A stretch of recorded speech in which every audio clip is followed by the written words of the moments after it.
that you guys, many of you didn't know much about us, but we are the students behind the You Learn video. So, if you still didn't watch that video, be sure to subscribe and watch it. yes.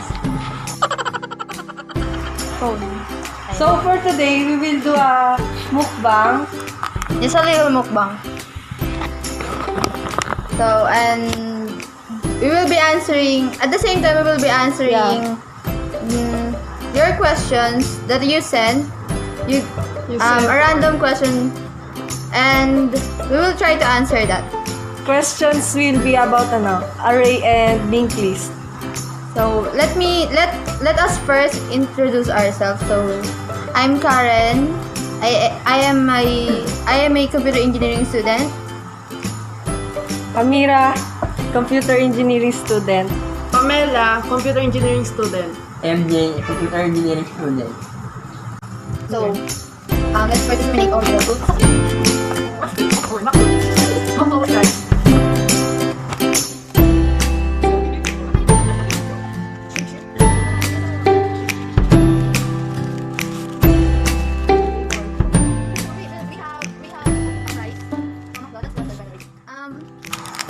we have a account on Twitter, and some of you tweeted there and ask us a questions about array and linked list. So for the first question, Amira, For the first question, what are arrays by Jimmy? Jimmy, hello. Oh no! Array can only hold elements that have the same data type.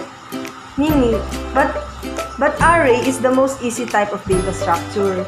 Basically, an array is a set of similar data objects stored in sequential memory location under a common heading for a variable name.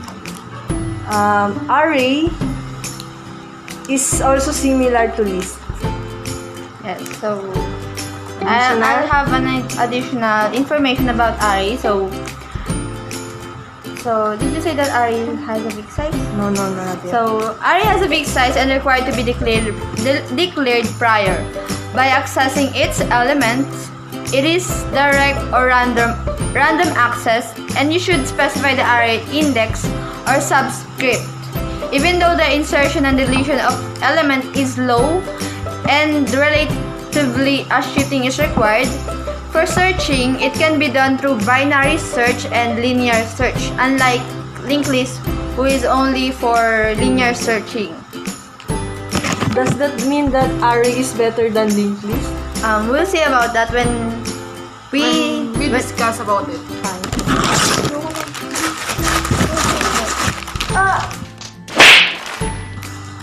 So, we have a tweet from Pauline, and her question is, what are linked lists?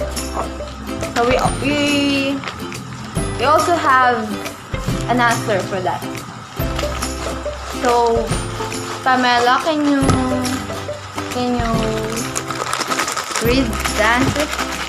Linked list is a particular list of some data elements linked to one another. Meaning, linked list relies on references where each node consists of the data and the references to the previous next elements.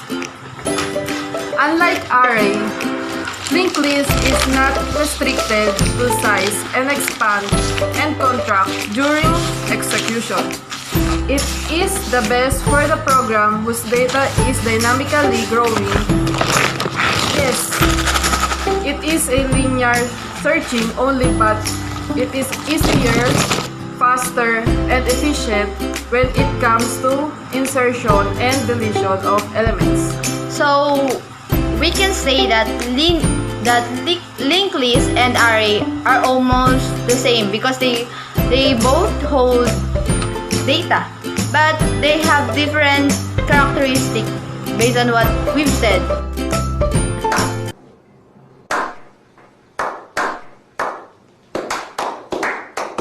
Yo. Is there another question? This is the third question from Paula. What are some real-life examples of arrays? Real-life examples of one-dimensional, multi-dimensional, and jagged arrays. So, one-dimensional array are fairly easy. It's just a simple array that can have common type of elements. Example of it is a line of single button. One by one, every index have the same button. So that's for one-dimensional array. So for multi-dimensional array, it is just an array within an array. Unlike the dimensional whose only element is an integer or a character, it may be the element of that array may be an array also. So means say it is more complicated than one-dimensional. Example of this is an array of cases of the bottle. Every index have the same amount of bottles inside the case, which is like the multi-dimensional array whose have an array within an array. That's so weird. So for jagged array,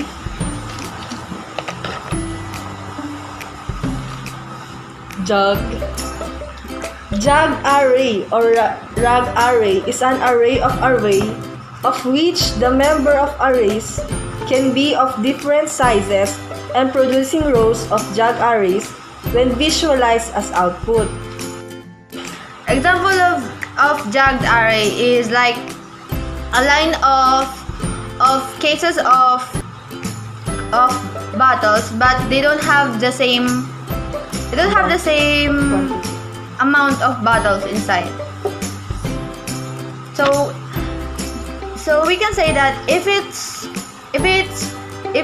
multidimensional is complicated one, then what can you say about jagged array? Jagged array, it's like the combination of one-dimensional and multi-dimensional. So yes. So for the fourth question,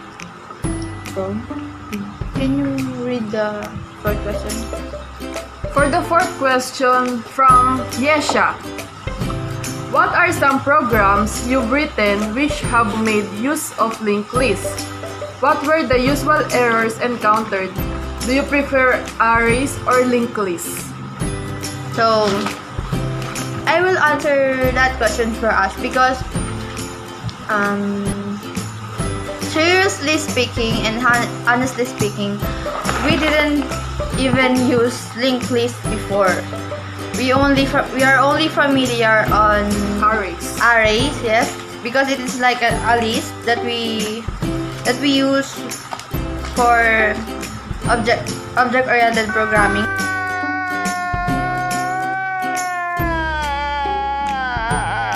The question 5. It is from Paulo.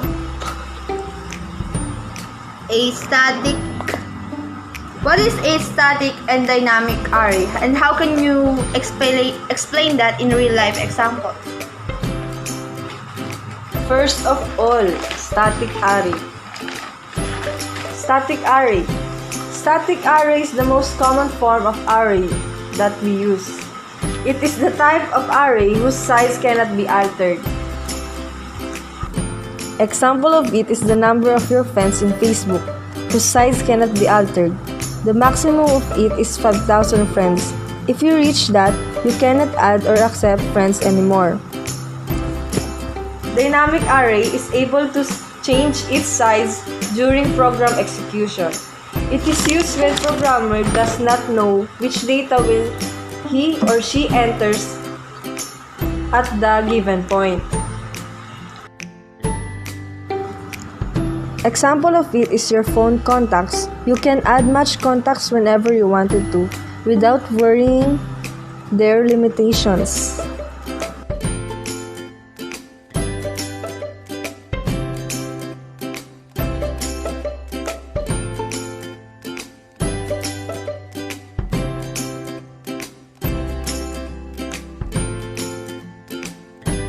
So for number, what was the number? 6. 6. So from Wally. Hello, Wally. Can we remove the tail node and still have the user add a new node at the end of the list? Follow up. What are the implications of this tailless pointer approach? So, yes, we can remove the tail node and still have the user to add a new node at the end of the list. But remember that to delete a node from linked list, we need to do the following step. Number 1, find previous node of the node to be deleted. Change the next of the previous node. Free memory for the node to be deleted. And remember that the tail node is a special node where the next pointer is always pointing at or linking to a null reference, indicating the end of the list. However, removal of the tail node is not easy. So, if you want to delete the tail node, it will be hard for you. The implication of the tailless pointer approach is that you should set the node before the tail to a null. So that's the answer for you, Wally. I hope you get that. From JM. What new knowledge about linked list is the most interesting for you? And she also asked, what new knowledge about array is the most interesting for you? So she asked for the both data structure. So for array, Mira have the answer. On the previous lesson, I only know that array has its limit and it can only store same types of data types. Yes. But today, on this lesson, I learned that there are different types of array like one-dimensional array, multi-dimensional array, jogged array, static, and dynamic array.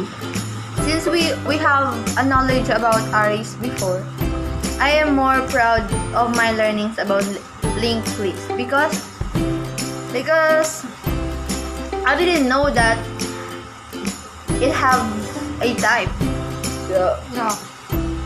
I just know that it is a linked list, but the thing is, you can use singly, doubly, circular, doubly for every program that you want. And linked list is very comfortable to use because it can be used for dynamically changing data. So for the last question that we will be answering, it is from Kyle. Give us an example of Python computer program which will make use of an array and linked list, and tell us what kind of array or what kind of linked list is needed for this program. So for this, we will be doing a program. We have here a laptop. So we will be going to screen record the execution of the program, and we will be right back. In array, we use a one-dimensional type to get the sum, largest number, and smallest number of the integers, and that will be input by the users.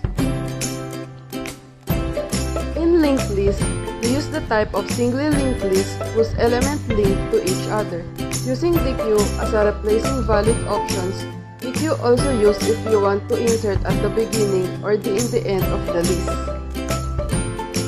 Hello guys, and we're back. And I hope you guys learned many from what I'm saying here. And I hope you enjoy. We hope that you enjoy watching us. And again, Mira, Thank you also for watching and stay tuned of our this channel. so bye. Thank you for watching.